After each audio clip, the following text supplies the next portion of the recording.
Mengapa saat kelulusan memakai toga? Mengapa tali pada topi toga dipindahkan dari kiri ke kanan? Bagaimana asal-muasal toga? Sebelum kita mulai, jangan lupa sahabat Serizawa, subscribe dan aktifkan lonceng.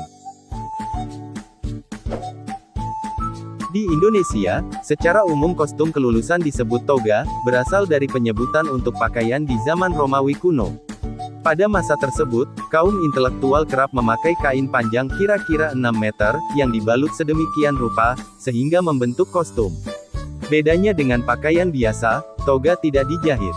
Di negeri barat, kostum kelulusan hanya disebut gaun. Sementara topi berbentuk bujur sangkar disebut mortarboard. Ada juga yang menyebutnya graduate cap dan black cap. Banyak peneliti meyakini mortarboard merupakan pengembangan dari biretta, yakni topi yang dikenakan oleh pendeta Katolik Roma. Biretta sendiri terinspirasi dari bahasa Italia, beretto, berasal dari kata Latin, birus, dan Yunani, piros. Di zaman Romawi sekitar abad 12 hingga 14, beretto sebagai ciri bagi kalangan pelajar akademik, seniman, dan humanis. Walau demikian, paten mortarboard justru menjadi milik penemu dari Amerika Serikat, Edward O. Reilly dan Imam Katolik, Joseph Durham di tahun 1950. Mungkin karena dibentuk bujur sangkar, serta penambahan komponen seperti besi di dalam mortarboard sehingga lebih kokoh.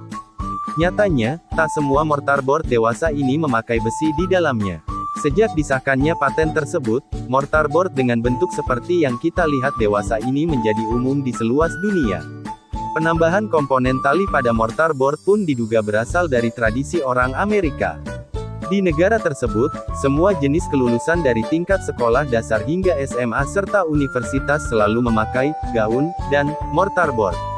Bila di Indonesia hanya dikenal warna hitam, tidak demikian dengan Amerika Serikat. Di sana, setiap jurusan memiliki warna berbeda. Misalnya engineering memakai warna oranye, law, hukum memakai warna ungu, dan sebagainya. Untuk lebih lengkapnya kamu bisa lihat di Wikipedia. Tali pada mortarboard disebut juga dengan tassel. Tidak semua tingkatan pendidikan di Amerika Serikat selalu memindahkan tassel dari kiri ke kanan, walau tassel menjadi aksesoris penting pada mortarboard. Misalnya, untuk mahasiswa pascasarjana S2, selalu membiarkan tassel di sisi kiri. Warna tassel pun banyak ragamnya.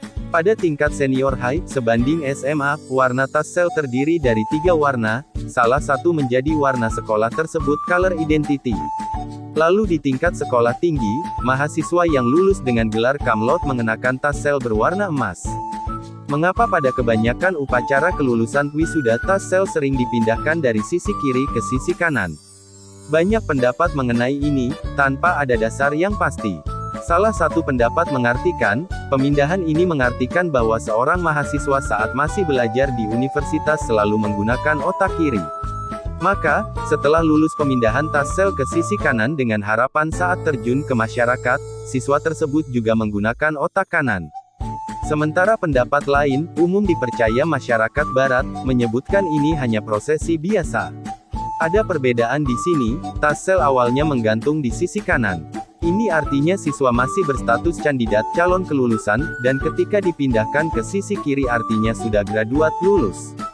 Ada juga pendapat yang mengatakan pemindahan tassel sebagai arti bahwa mahasiswa yang lulus telah siap menyongsong hidup baru. Apapun opini yang berkembang, selamat bagi kamu yang akhirnya wisuda. Semoga bekal ilmu yang didapat selama kuliah tidak sia-sia, jangan seperti Serizawa ya para sahabat Serizawa hingga saat ini belum selesai kuliah. Nah, itu dia gambaran sejarah toga wisuda hingga jubah wisuda dari masa ke masa. Semoga menambah wawasan kita. Jika Anda suka, untuk menonton video selanjutnya, jangan lupa like, komen, subscribe, share dan aktifkan lonceng.